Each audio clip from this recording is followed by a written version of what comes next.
మా వదిన ఉప్మా కోసం ఇవి కొంచెం ఉల్లిపాయ ముక్కలు, టమాటా ముక్కలు, అల్లము, పచ్చిమిర్చి కోసుకుంది. ఒక్కదానికి ఉప్మా కోసం ఇది పొయ్యి మీద ఉప్మా చేసుకుంటుంది. వంకాయ కూర వండుకోవటాకేమో ఉల్లిపాయ ముక్కలు, పచ్చిమిర్చి ముక్కలు, వంకాయ ముక్కలు కూడా కోసుకుంది.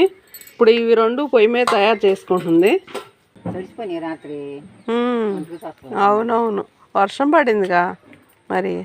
సర్దటానికేమో అప్పటికప్పుడు వచ్చేది.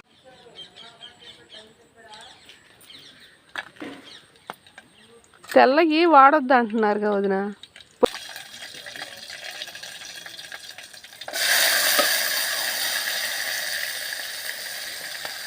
ఇంకయ్యి ఉప్పేస్తున్నావుగా.